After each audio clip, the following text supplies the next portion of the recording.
Guys आज हम लेकर आए हैं दिसंबर मंथ की आपकी विजन की मैगजीन है जिसमें गाइस हमारे ऑलरेडी 6 टॉपिक्स कवर हो गए हैं, चाहे वो पॉलिटी गवर्नेंस है, सिक्योरिटी है, एनवायरनमेंट है, इकोनॉमी है, इंटरनेशनल रिलेशंस है, सोशल इश्यूज हैं। ये सारे टॉपिक्स अगर आपने अभी तक चैनल पे नए हैं और अब तक नहीं देखे हैं तो प्लेलिस्ट बना दी गई है, आप उस पर चेक कर सकते हैं। आज जो हम डिस्कस करेंगे वो हम साइंस एंड टेक्नोलॉजी वाला पार्ट करेंगे। आपका GS3 का जो मैटर है उसको देखेंगे। अब देखो, GS3 साइंस एंड टेक, और अक्सर हम इस टॉपिक से बड़ा घबराते हैं क्योंकि साइंस एंड टेक्नोलॉजी में ज़्यादातर आप जानते हो करंट ओरिएंटेड चीज़ें UPSC पूछता है, तो इसीलिए साइंस एंड टेक्नोलॉजी भी आपके लिए इम्पोर्टेंट पार्ट है। अच्छा, प्रीलिम्स के पर्सपेक्टिव से बहुत सारा ऐसा डेटा आपको मिल जाएगा जहाँ पर आपको प्रीलिम्स में आंसर करने में प्रॉब्लम नहीं होगी, ठीक है। अब यहाँ पर ये कह रहा है space tech startups in India के बारे में आज हम पहला इसका टॉपिक डिस्कस करेंगे। देखो, जो स्पेस टेक स्टार्टअप्स की बात है ये क्यों इम्पोर्टेंट है, क्यों कहा जा रहा है कि स्पेस पर भी, स्पेस टेक्नोलॉजी पर भी कुछ स्टार्टअप्स तैयार करे जाएं। तो न्यूज़ में इसलिए रहा क्योंकि आपको याद होगा एक स्कीम थी, सीड फंड स्कीम, याद है? नहीं याद तो मैं इसके बारे में अभी आपको बताती हूँ कि सीड फंड स्कीम क्या थी। अच्छा, इस स्कीम के तहत इन स्पेस जो है वो एक सपोर्ट दे रहा है स्टार्टअप्स को, ताकि वो डेवलपिंग और स्केलिंग सोल्यूशन निकाल पाए अर्बन डेवलपमेंट का और डिजास्टर मैनेजमेंट सेक्टर का स्पेस टेक्नोलॉजी की मदद से। क्या करना है हमें? हमें अर्बन डेवलप करना है, अपना डिजास्टर मैनेजमेंट के सॉल्यूशंस निकालने हैं जिसको हम स्पेस टेक्नोलॉजी की मदद से निकालेंगे, और इस स्कीम के तहत भी हम यही करने की कोशिश कर रहे हैं। बैकग्राउंड पे समझोगे तो सीड फंड स्कीम क्या है, इसका मकसद ही यही है, मार्च 2023 में अनाउंस की गई इन स्पेस के प्रोग्राम के तहत, ताकि आपके देश में, हमारे देश में बेसिकली स्पेस टेक्नोलॉजी प्रमोट हो पाए, ठीक है। और मैंने आपको बता दिया स्पीड, जो भी सीड स्कीम है या हम स्पेस टेक्नोलॉजी को प्रमोट इसी वजह से कर रहे हैं ताकि हमारा क्या मकसद है, अर्बन डेवलपमेंट और डिजास्टर मैनेजमेंट रिलेटेड सॉल्यूशंस निकालना, ठीक है। अब ये जो पर्पस है, ये ना जो सपोर्ट करेगा स्पेस स्टार्टअप्स को, कैसे करेगा, है ना, क्योंकि स्टार्टअप्स को तो सपोर्ट करना पड़ेगा। आप स्टार्टअप्स को सपोर्ट ये ऐसे करेगा कि स्टार्टअप्स का काम होगा डेवलप करना इनोवेटिव स्पेस प्रोडक्ट्स को और सर्विसेज को, ताकि जो कॉमन व्यक्ति इंडिया में रह रहा है उसकी क्वालिटी ऑफ लाइफ अच्छी हो जाए। अब ये सपोर्ट कैसे करेंगे? फंडिंग देंगे, मेंटोरशिप प्रोवाइड करेंगे, ट्रेनिंग देंगे, नेटवर्क अपॉर्चुनिटीज दी जाएंगी, और जो सेक्टर्स कवर किए जाएंगे उसको पीरियोडिकली अपॉर्चुनिटी दी जाएगी, हर हर सेक्टर को अनाउंस किया जाएगा। आइडल एप्लीकेंट कौन होंगे इसमें? उनका सीधा सीधा होना चाहिए कि जो भी एप्लीकेंट आइडल है वो कौन होगा, कि उससे तो उसका क्लियर बिजनेस प्लान होना चाहिए, ठीक है। सेकंड, उसका एक वेल डिफाइंड टारगेट मार्केट होनी चाहिए कि मैं इस वाले सेक्टर में काम करूंगा और ये मेरी टारगेट मार्केट है। तीसरी चीज ये होनी चाहिए कि वो ना एक डिटेल्ड इम्प्लीमेंटिंग स्ट्रेटेजी के साथ आए, तो उसका स्टार्टअप में उसको ये सारी चीजें, सपोर्ट सिस्टम उसको प्रोवाइड किया जाएगा गवर्नमेंट के थ्रू, ठीक है। अब डेटा बैंक क्या कह रहा है? कह रहा है $360 billion current global space economy में कर रहा है और इंडिया का शेयर इसमें सिर्फ 2% है। तो बहुत शर्मनाक बात थी, इसलिए हम बढ़ा रहे हैं, इसीलिए हम लेकर आए हैं सीड स्कीम्स, ठीक है।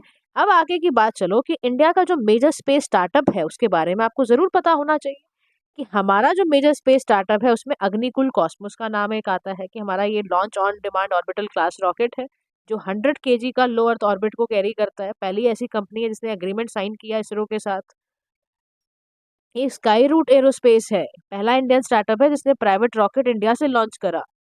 सेट श्योर है जिसका काम है स्पेशलाइजेशन का, ये रिमोट सेंसिंग करता है, ये मशीन लर्निंग करता है, एग्रीकल्चरल बैंकिंग एनालिटिकल सॉल्यूशंस निकालता है। एक पिक्सल है, ये डेवलप करता है एक ऐसा नेटवर्क जो हाइपर स्पेक्ट्रल अर्थ इमेजिंग सैटेलाइट है, ये फंडिंग रेस करना, ये सारी चीजें करता है। फिर बेलेट्रिक्स एरोस्पेस है या ध्रुव स्पेस है, ये सारे के सारे ये काम अपना इस रिलेटेड करते हैं। तो याद रखना, इंडिया का ऐसा नहीं कि स्पेस स्टार्टअप ऐसा कुछ है, नहीं है, और ये सारी कंपनीज उसमें इन्वॉल्व भी हैं, लेकिन हम चाहते हैं और कंपनीज इनवाइट करना, ठीक है, और स्टार्टअप्स आए। अब किसी भी, अगर मान लो हम चाहते हैं स्पेस स्टार्टअप में, मान लो आपका ही मन कर गया कि चलो जी हम एक स्पेस पर्टिकुलर सेक्टर के अंदर हम स्टार्टअप स्पेस में चाहते हैं, तो उसकी एलिजिबिलिटी क्राइटेरिया भी रखी गई है। उस एलिजिबिलिटी क्राइटेरिया में अगर आप आ रहे हो तो आप करो। तो यहाँ पर है, सबसे पहले आपको डिपार्टमेंट ऑफ, जो आपका टेक्नोलॉजी वाला डिपार्टमेंट है, आप DPIIT के उसमें रजिस्टर करो अपने आप को, ठीक है।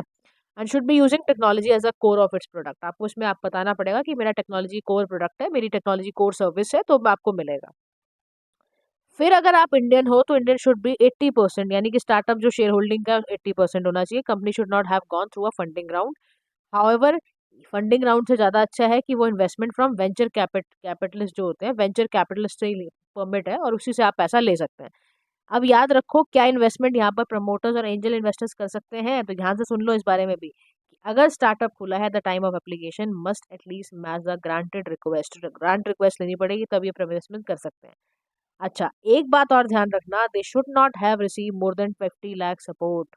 किसी भी सेंट्रल सेक्टर स्कीम में ऐसा नहीं होना चाहिए। फिर this does not include prize money, competition से ये सब नहीं लेना, सब्सिडाइज वर्किंग स्पेस का, एक्सेस टू लैब, ये सारी चीज़ों का ध्यान में रखना है, ये इंक्लूड नहीं होना चाहिए। स्टार्टअप्स में फंडिंग कैसे जाएगी, तो याद रखना सबसे पहले 1 करोड़ का ग्रांट देना है तो 3 और मोर इंस्टॉलमेंट्स में। Grant should be utilised within a period of 3 years. IPR कैसे जनरेट करोगे, स्टार्टअप्स के ओनर के थ्रू ही जनरेट होगा, तब फंडिंग दी जाएगी। इसका ध्यान रखना कि ग्रांट खाली 1 करोड़ की दी जाएगी, वो भी 3 से और इससे ज़्यादा इंस्टॉलमेंट में। 40% दी जाएगी पहली इंस्टॉलमेंट में, समझ में आ रहा है, यानी कि 40 लाख तक दिया जाएगा काइंड ऑफ। उसके बाद ये ध्यान रखना। अच्छा, अब ये तो आपको समझ आ गया कि एलिजिबिलिटी क्राइटेरिया ये है, इस तरह से ग्रांट वगैरह दी जाएगी क्योंकि सपोर्ट सिस्टम दिया जा रहा है आपको। अब समझने की ज़रूरत है कि भारत जैसे देश में स्पेस जो टेक स्टार्टअप्स होते हैं उनको प्रमोट करने की ज़रूरत क्यों पड़ी है। सबसे बड़ी चीज़ अभी मैंने आपको बताया, हमारा इसमें जो अगर आप US बिलियन डॉलर्स का कंपैरिजन में देखोगे तो हम सिर्फ 2% ही उस पर फंडिंग लगा रहे हैं और उस पर खर्चा कर रहे हैं। ग्लोबल कॉम्पिटिटिवनेस इतना ज़्यादा बढ़ा हुआ है कि आपको इसमें पैसा लगाना ही पड़ेगा। फॉरेन प्राइवेट कंपनी जैसे स्पेस एक्स है, ब्लू ओरिजिन एरियन स्पेस है, ये सब ने इतना ग्लोबल स्पेस इंडस्ट्री को इतना ट्रांसफॉर्म कर लिया है, कॉस्ट कट करके, टर्न अराउंड टाइम कट कर करके, कि बहुत आगे फैल गई। लेकिन इंडिया के जो प्राइवेट जो स्पेस प्लेयर हैं वो भी सिर्फ वेंडर का काम करते हैं, गवर्नमेंट स्पेस प्रोग्राम में सिर्फ सप्लायर का काम कर रहे हैं, सोचो आप। तो therefore to provide them एक लेवल प्लेइंग फील्ड देने के लिए हमें end to end activities centre जो है वो अलाउ करेगा आप स्पेस डोमेन में। याद रखना, एंड टू एंड का मतलब हर तरह से। अभी तो खाली वेंडर बने हुए हो आप, सप्लायर बने हुए हो, अब आपको हर काम खुद से करना है। स्टार्टअप इसीलिए खुलाए जा रहे हैं। उसके बाद आपको ना स्पेस इकोनॉमी में भी अपॉर्चुनिटीज लेकर आनी है। तो प्रेजेंटली इंडिया से 2% लगा रहा है, which needs to be enhanced. Innovative startups का आना इस स्पेस इकोनॉमी के अंदर, इस पर्टिकुलर सेक्टर के अंदर बहुत जरूरी हो गया था। हमारी इंपोर्ट की डिपेंडेंसी बहुत ज़्यादा है। कह रहा गवर्नमेंट का डेटा उठाओ, इंडिया की जो इंपोर्ट कॉस्ट है ना स्पेस टेक्नोलॉजी सेक्टर में, 12 टाइम्स हायर है। आपकी इतनी एक्सपोर्ट में पैसा नहीं आता होगा जितना आपकी इसमें पैसा चला जाता है, क्योंकि हम बाहर से इंपोर्ट करते हैं electronic and electrical engineer component, high strength carbon fibre हम बाहर से लेकर आते हैं, पावर एम्पलीफायर लाते हैं, सारा हम बाहर से लेकर आते हैं। कह रहा अगर आपकी स्पेस सेक्टर इकॉनमी अच्छी होगी तो ये तो आप अपने देश में ही बना लोगे ना। फिर आपको freeing up the ISRO from ancillary activities, कि इसरो को भी ना फ्री करना है हमें, क्योंकि इसरो के पास ऑलरेडी बहुत ज़्यादा काम प्रेशर है। इसरो कम से कम बहुत रिसर्च एंड उस पर करो, क्योंकि इसरो का कोर काम सोचो क्या है, रिसर्च एंड डेवलपमेंट करना, इंटरप्लेनेटरी एक्सप्लोरेशन करना, स्ट्रेटेजिक लॉन्चेस करना। तो स्टार्टअप पार्टिसिपेशन की वजह से इसरो इन अपने जो मेन उसका टारगेट एरिया जो काम करने का है वो अपने कोर एरिया में काम कर पाएगा। ये लिखना है आपको, ठीक है।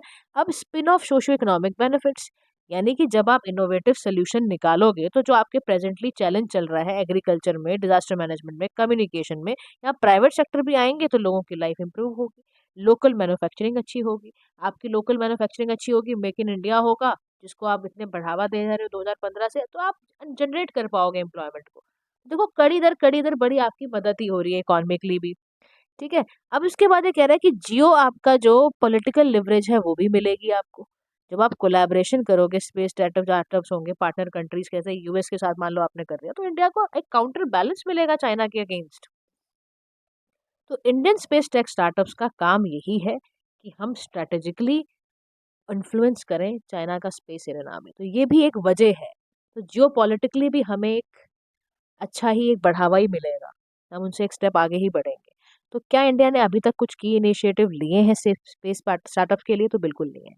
Indian National Space Promotion Authorisation Centre है, ऑटोनॉमस एजेंसी है, इसके अंडर काम कर रही है। इसका काम है मॉनिटर करना, गाइड करना, सुपरवाइज करना।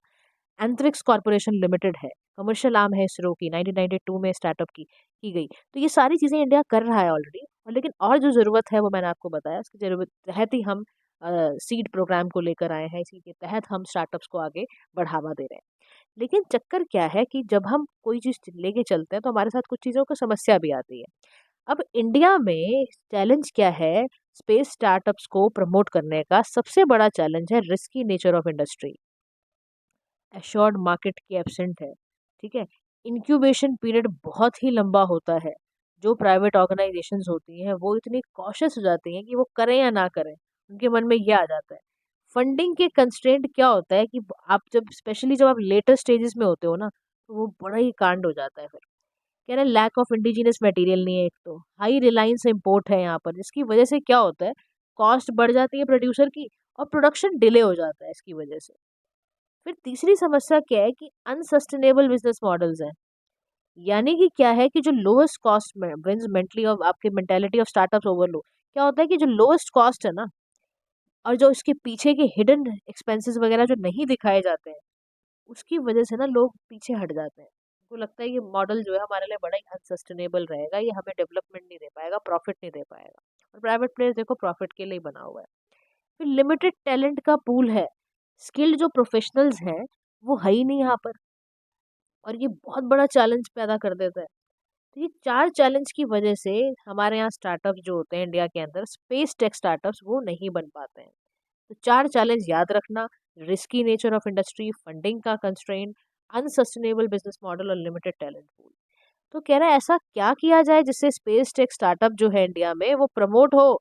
तो कह रहा है पहला काम करो आप, इनेक्ट करो स्पेस एक्टिविटीज का बिल, जिसमें क्लियर कट लिखो आप कि आपकी क्लैरिटी हो, आपका फोकस क्या है, आपकी इंडस्ट्री करना क्या चाह रही है। आप अपनी फाइनेंशियल वाइबिलिटी को बढ़ाओ, सॉफ्ट फंड्स, एडिशनल टैक्सेस का इस्तेमाल करवा लो, गवर्नमेंट को कहा जा रहा है। मोर टैक्स इंसेंटिव दो, एग्जाम्पशन दो कहीं कहीं पर। और देखो हमें मार्केट के एक्सेस पे भी बात हुई कि मार्केट के एक्सेस की प्रॉब्लम है। डेडिकेटेड स्टडी करो कि इंडियन स्पेस इकोनॉमी में कंसिस्टेंटली ऐसे मेथड निकालो कि गवर्नमेंट के कॉन्ट्रैक्ट खुद ही बन जाए गवर्नमेंट, और वो स्टार्टअप्स को मार्केट डिमांड इस तरह से पैदा करे। यानी कि ये कह रहा है कि पार्टनरशिप होनी चाहिए स्टार्टअप्स की, इसरो की, फॉरेन कंपनीज को, ताकि एक्सपर्टीज और मार्केट बनी बनाई मिलती चली जाए। ये बहुत जरूरी है तीनों का मैच। फिर ग्लोबल बेस्ट प्रैक्टिसेस में यहाँ पर ये कह रहा है कि ग्लोबल इनिशिएटिव्स की स्टडी इस तरह से करो ताकि है ना इंडिया का स्पेस इकोसिस्टम तैयार हो पाए। कैपेसिटी बिल्डिंग तो बढ़ानी पड़ेगी। देखो कैपेसिटी बिल्डिंग ना एक बड़ा अच्छा शब्द होता है, ये नोट कर लेना आप। इसमें क्या होता है, कैपेसिटी बिल्डिंग का मतलब है कि आप कह रहे हो कि आपके पास ना स्किलफुल ऐसे इंजीनियर्स नहीं है जो इस पे काम कर पाए। तो कह रहा है कि आप एकेडमिक प्रोग्राम्स क्यों नहीं खोलते हो, आप ट्रेनिंग क्यों नहीं देने शुरू कर देते हो, उस पर पैसा लगाओ, इंटीग्रेट कर दो स्पेस सेगमेंट को बाकी सारी चीज़ों से, गैप्स को खत्म करो। तो कह रहे हैं मूविंग फॉरवर्ड आपका रोल ये होना चाहिए कि अलाइन कर लो आप गवर्नमेंट पॉलिसीज का, और डायनेमिक जो नीड है स्पेस इंडस्ट्रीज की उसको नर्चर करो इनोवेशन की मदद से, ताकि आप जो एक्चुअल में एम्बिशियस प्रोग्राम्स को करना चाह रहे हो वो इवॉल्व कर पाओ डोमेन उसका। ठीक है। उसके बाद नेक्स्ट हमारा आता है ई सिगरेट्स के बारे में। तो होपफुली आपको पिछला टॉपिक समझ आ गया होगा। कहीं डाउट आ रहा है गाइज, आपके पास कमेंट सेक्शन है, आप पूछिए वहां पर और जरूर आपको जवाब वहां पर दिए जाएंगे। नेक्स्ट टॉपिक हमारा है ई सिगरेट्स का। क्यों था भाई न्यूज में? तो न्यूज में एक बहुत ही बड़ी अर्जेंट नीड ये आ गई है, डब्ल्यूएचओ बता रहा है, वर्ल्ड हेल्थ ऑर्गेनाइजेशन बता रही है कि बच्चे जो हैं, स्पेशली जो 13 से 15 साल की उम्र के बच्चे हैं, वो बहुत ज्यादा ई सिगरेट्स की तरफ बढ़ रहे हैं। मतलब एडल्ट तो छोड़ो, टीनेज जो अभी प्यूबर्टी हिट हुई है और ये चलेगा ई सिगरेट्स पीने के लिए। आप सोचो आज का लेवल आप समझ नहीं पाओगे, टीनेजर्स का क्या लेवल है आज की डेट में। तो अर्जेंट नीड एक्शन लेने की जरूरत है कि इस पर काम किया जाए। तो यहाँ ये कह रहा है कि बिटवीन 2017 से 22 रेट ऑफ ई सिगरेट इतना ज्यादा डबल हुआ है, 16 से 19 साल के बच्चों में कनाडा के अंदर बहुत डबल हुआ है। डब्ल्यूएचओ आया तो याद रखना इसका जिनेवा स्विट्जरलैंड में हेडक्वार्टर्स है। मैंने आपको कहा था एक बना लो अपनी शीट्स वगैरह जहाँ पे सिर्फ इंटरनेशनल ऑर्गेनाइजेशंस के बारे में लिख दो, हेडक्वार्टर्स कहाँ है इनका, स्पेशलाइज एजेंसी है, कब आई, फाउंडिंग कौन था, इंडिया मेंबर है या नहीं है, कितने मेंबरशिप है, सब जरूर लिख लो आप कहीं ना कहीं। 1948 India is also a member, 194 members currently there. ठीक है। अब ई सिगरेट चीज क्या है, होती क्या है, तो याद करो। ई सिगरेट के लिए हमने कॉन्सेप्ट तैयार करा था कि एक तो इलेक्ट्रॉनिक सिगरेट होती है, यानी किसी इलेक्ट्रॉनिक डिवाइस को हीट करके उसमें निकोटाइन या फ्लेवर्स डाले जाते हैं ताकि एरोसल्स क्रिएट हो और आप उसको इनहेल करो। समझ में आ रहा है? इलेक्ट्रॉनिक निकोटाइन डिलीवरी सिस्टम होता है, हीट नॉट बर्न प्रोडक्ट्स, ऐसे ई हुक्का भी होने लग गया आजकल, है ना।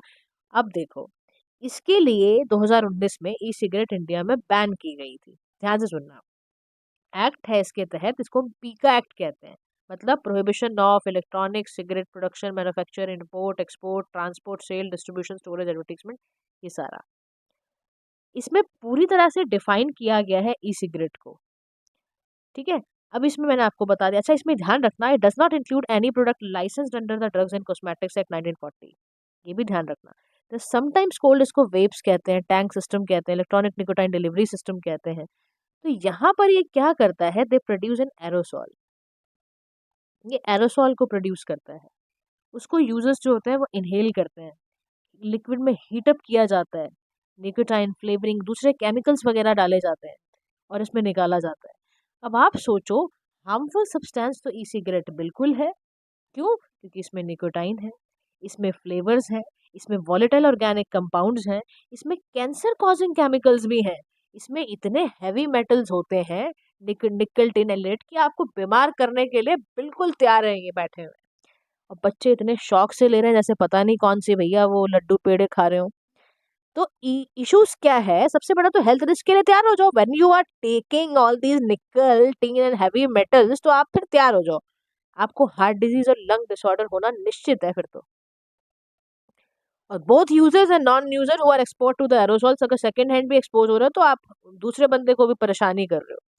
और अगर निकोटाइन प्रेग्नेंट वुमेन एक्सपोजर में भी आ गया है, वो खुद नहीं ले रही है लेकिन फिर भी सेकंड हैंड किसी फॉर्म में आ रहा है, समझ लो बच्चे के डेवलपमेंट में, ब्रेन डेवलपमेंट पे असर पड़ जाएगा। मतलब माँ कहाँ पैदा करे बच्चे आजकल, हैं कोई जगह ही छोड़ी नहीं है, स्मोकिंग इतना जबरदस्त तरीके से फैला पड़ा है। उसके बाद इन्फोर्समेंट इश्यूज, कि इस ना बैन लगने के बाद जब आप टोबैको को नहीं रोक पाए तो इसको कैसे रोकोगे। और इतना यूथ ना पागल है आज की डेट में, उसको लगता है कि जैसे ना, मतलब मेरे को इससे ना काफी ज्यादा एम्पावरमेंट मिल रहा है, उसको ये लगता है।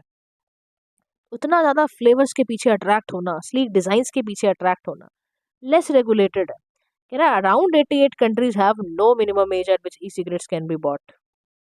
अग्रेसिवली मार्केट किया जा रहा है ई सिगरेट्स को, target children through social media influencers. Cessation aid दी जा रही है डिवाइसेस को to help quit smoking. However, the evidence on their use as a cessation ad is inconclusive भी है इस तरह से। तो ये सारी रिस्क हैं। फिर सजेस्टेड मेजर्स बताए गए हैं कि क्या किया जाए। डब्ल्यूएचओ कह रहा है बहुत बड़ी चीज है कि आप सबसे पहले not to be sold as consumer product उस पर लिखो, उस पर लिखो कि ये जो है कंज्यूमर प्रोडक्ट नहीं है। Government should not permit sale of e cigarette as consumer product, सबसे पहला काम। फिर कंट्रोल एक्सेस करो इसका, कोई भी गवर्नमेंट परस्यू कर रही है अगर स्मोकिंग सेसेशन स्ट्रेटेजी को, बिल्कुल उसको रोक दो, काटा मार दो इस चीज पे। फिर स्ट्रिक्ट इम्प्लीमेंटेशन की जरूरत है बैन करने की। जितने भी वेंडर बेच रहे हैं, ऑनलाइन सेलर बेच रहे हैं, उनको पकड़ो आप और रेस करो अवेयरनेस। सबसे बड़ी बात है, देखो बैंड प्रोडक्ट्स को ना रेस अवेयरनेस करने से काम बनेगा, वरना लोग तो कहीं से भी उठा के ले आते हैं। तो कंक्लूडिंग लाइन में कह रहा है, given the tobacco industries harmful influence and deceptive market, it is very much imperative means important to take a firm action to prevent e-cigarette use even among children, even among your adolescents। अगर हम public health protect करना चाहते हैं तो this is very much required now. ठीक है। Now let's come to the third topic of the science and technology, and this is the last topic of the day. हम फिर शॉर्ट्स इसका, क्योंकि बहुत सारे हैं गाइस, एक ही वीडियो में आप खुद भी बोर हो जाओगे और मुझे पढ़ाते पढ़ाते भी, मतलब फिर ना वो फ्रेशनेस नहीं रहती। ठीक है, तो शॉर्ट्स हम कल करेंगे, अभी ये थर्ड टॉपिक आप समझो। अब इसमें क्या है, ऑर्गन एंड टिश्यू ट्रांसप्लांटेशन की बात कर रहा है। ये न्यूज में क्यों आया, सबसे बड़ी बात ट्रांसप्लांटेशन की बात कहाँ से आई। तो एक होती है नोटो, मतलब national organ and tissue transplantation organisation है। इसने एक इंक्वायरी ऑर्डर करी। क्या बोला, cash for kidney racket inquire करेंगे हम। एलिगेशन लगा था इंद्रप्रस्थ मेडिकल कॉर्पोरेशन के ऊपर, किडनी ट्रांसफर करो और पैसा दो। आजकल तो आपको पता ना, कुछ भी आजकल तो hospitals become a commercialisation centres, doctors become a commercialised person, commercialised हो गए सबके सब चीजें।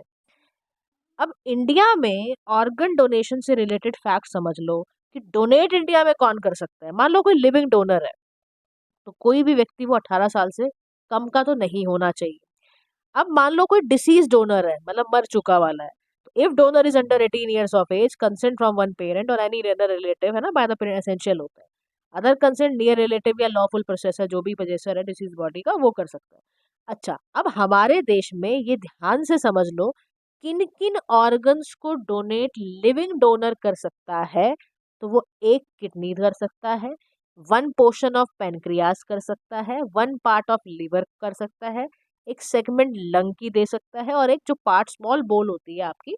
इन चार पांचों चीजों को जो लिविंग डोनर है वो ट्रांसप्लांट या डोनेट कर सकता है बेसिकली। ठीक है, डोनेशन के लिए वो इतने 5 प्रोडक्ट्स को रख सकता है। अब ये बिल्कुल ध्यान से समझने वाली बात, अगर आपको नहीं पता था तब तो आपको आज पता चल गई। अब ऑर्गन एंड टिश्यू ट्रांसप्लांटेशन पे चलते हैं। देखो ट्रांसप्लांटेशन क्या चीज होती है, एक सर्जिकल प्रोसीजर है जिसमें आपने ऑर्गन टिश्यू वगैरह ग्रुप ऑफ सेल्स को रिमूव करा डोनर से और ट्रांसप्लांट कर दिया जिसको चाहिए था, रेसिपिएंट को दे दिया आपने। मतलब एक साइड बंदे की निकाल कर दूसरे बंदे पर आप लगा रहे हो, ठीक है। तो ये होता है। अच्छा, ऑर्गन ट्रांसप्लांटेशन में मैंने आपको क्या कहा, kidney, liver, heart, lung, pancreas, intestine, ये कर सकते हो आप। टिश्यू में कॉर्निया, ये जो आपकी आई होती है, स्किन होती है, बोन, हार्ट वाल्व्स होती हैं, ब्लड वेसल्स होते हैं, ये टिश्यू वाले ट्रांसप्लांट कर सकते हो। Transplant of tissues within the same person are refer to as autograft. ये भी ध्यान रख लो। स्किन ग्राफ्ट जिसे हम कहते हैं ना, जैसे कई बार प्लास्टिक सर्जरी हो रही है मान लो, तो आपने कहीं से थाई से कोई स्किन निकाल के फेस पे लगाई, लाइक आप समझ रहे हो, उसको ट्रांसप्लांट कहते हैं। ऑटोग्राफ जब आप किसी सेम बंदे के अंदर ही लगा रहे हो। अब इसकी कंपैटिबिलिटी समझो क्या होती है। कह रहा है determined by the degree of the immunological similarity between donor and recipient. Example के तौर पे ह्यूमन ल्यूकोसाइट एंटीजन्स है, ब्लड ग्रुप मैच है, तो लीगल फ्रेमवर्क में कह रहा है it is permitted by law and covered under the transplantation of human organ act 1994।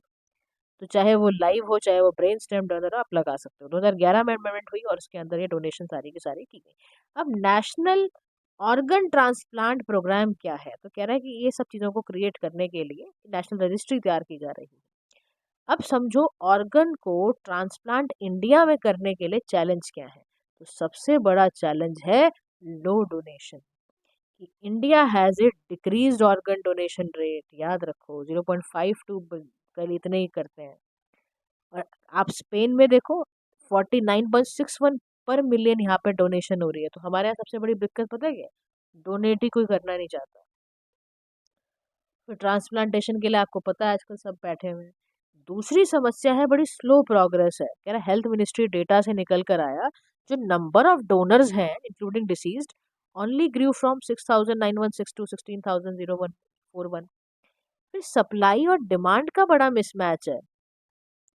कह रहा ओनली 8,000 आउट ऑफ 1.5 से 2 लाख के अगर हम देखें अकॉर्डिंगली उनको किडनी ट्रांसप्लांट हुई है। लगाओ आप 18,80,000 रिसीवर लीव, मतलब ट्रांसप्लांट देखो आप कितने ज़्यादा, एप्लीकेशन कितनी आती है और होता कितना ट्रांसपोर्ट है। डिमांड इतनी ज़्यादा है, समझ रहे हो आप, डिमांड एक तरफ 1.5 से 2 लाख है, सप्लाई कितनी है किडनी ट्रांसप्लांट की, 8,000। लगा लो किस लेवल का मिसमैच है, कहाँ से करोगे कवर। फिर ऑर्गन्स की, अच्छा एक तो वैसे ही कम आ रहे हैं लोग, डोनेट ही कम करते हैं, उसमें भी ये क्या करते हैं, ऑर्गन ट्रैफिकिंग कर देते हैं, ह्यूमन ट्रैफिकिंग कर देते हैं। ह्यूमन ट्रैफिकिंग के साथ हो रही ऑर्गन ट्रैफिकिंग। कैसे करते हैं, ह्यूमन ऑर्गन्स को ये फ्रॉडली ले लेते हैं, एक्वायर कर लेते हैं। अब आप गए आईसीयू में, आप कराने कुछ ठीक गए थे, निकाल लिया आपकी किडनी, पता ही नहीं चला आपको, पूछते रह जाओ आप, कुछ फर्क नहीं पड़ेगा। इलीगल मीन्स से आपका वो थर्ड पार्टी को किसी को दे दिया, क्या करोगे आप। फिर lack of male donor participation. 70 से 75 जो डोनर होते हैं वो बेचारी फीमेल वाइफ्स, मदर, सिस्टर्स होती है, मेल है ही नहीं। वैसे पेट्रियार्कल सोसाइटी है हमारी। ब्रेन स्टेम डेथ डिक्लेरेशन की बात है। ब्रेन डेथ का मतलब क्या होता है कि online connection with organ donation, ये होता है। पिनल कोड में नहीं है, आईपीसी के अंदर अलग से दे रखा है। This make doctors reluctant to give certificate due to litigation fear and ethical concern के चक्कर में देना पड़ता है। लो अवेयरनेस, लोगों को हेजिटेट होता है कि pledging their organ to donate organs, क्योंकि अवेयरनेस ही नहीं है, सुपरस्टिशन बहुत ज्यादा भरे पड़े, किसी को कैसे खत्म करो आप। अच्छा, जिस बॉडी ये काम कर रही है ऑर्गन ट्रांसप्लांटेशन का, याद रखना national organ and tissue transplantation organisation Delhi में हेडक्वार्टर्स है, इसके नेशनल लेवल की एपेक्स बॉडी है ये। इसका काम है कोऑर्डिनेट करना, नेटवर्क करना ट्रांसप्लांटेशन एक्टिविटीज को, इसके ये काम होते हैं। अब वे फॉरवर्ड में ये कह रहा है कि आप ऐसी समस्या को दूर कैसे करोगे, क्योंकि देखो वाकई एक समस्या है। तो कह रहे सबसे पहले ना आप एम्फोसिस करो ऑप्ट आउट मॉडल पर। Organ donation system like England है, ऑस्ट्रिया है, सिंगापुर है, ये सब। तो under this model the deceased patient is presume to have consented to organ removal unless proved otherwise. जो डिजीज पेशेंट है वो कंसेंट ले सबसे पहले तो आप। उसके बाद sensitise with police personnel forensic expert. It has to be taken on a war footing to make all medical या लीगल केसेस को बहुत स्मूथ तरीके से लिया जाए। केरला मॉडल जो दूसरे स्टेट्स में है, तो इमुलेट हम कर सकते हैं। इमुलेट का मतलब समझते हो, मॉडलिंग करना, लाइक ऑब्जर्विंग अदर, या इमिटेट करने से थोड़ा सा आगे होता है इमुलेट, ठीक है, कॉपी करना। केरला का मॉडल कॉपी करो आप। Emulate is a good word ना, writing copy is a very common word. and you are going to become an bureaucrat, so your English has to be good ना. Emulate Kerala model other states. तो Kerala has become the first state. सबसे पहला केरला ऐसा state है जिसने clinical protocol बनाया है brain death certification के कंट्री में, तो हम कर सकते हैं वो भी. ट्रांसपेरेंसी रखो ऑर्गन के एलोकेशन में, यानी डिजिटल रजिस्ट्री क्यों नहीं तैयार करते हो, ताकि ट्रांसपेरेंसी रहे ना, ऑर्गन सिस्टम निकला है, क्या हुआ है, किसको कैसे गया है, ये पता होना चाहिए. लास्ट है स्ट्रीमलाइन ट्रांसपोर्टेशन प्रोसेस, यानी कि एयर मोड में कंसिस्टेंट यूज़ करो आप फ्लाइट नोट्स का, ताकि ट्रैफिक कंट्रोल हो पाए, प्रायोरिटी एक्शंस ले पाओ, ये सारी चीज़ें. ठीक है गाइस, शॉर्ट्स हम कल करेंगे, आज के लिए इतना ही. कुछ भी टॉपिक आपको जहाँ कोई वर्ड समझ ना आया हो या कुछ भी ऐसा, तो आप कमेंट सेक्शन में लिख सकते हैं. Thank you so much for listening. Do like share and subscribe to PM Pathshala. Have a nice day to all.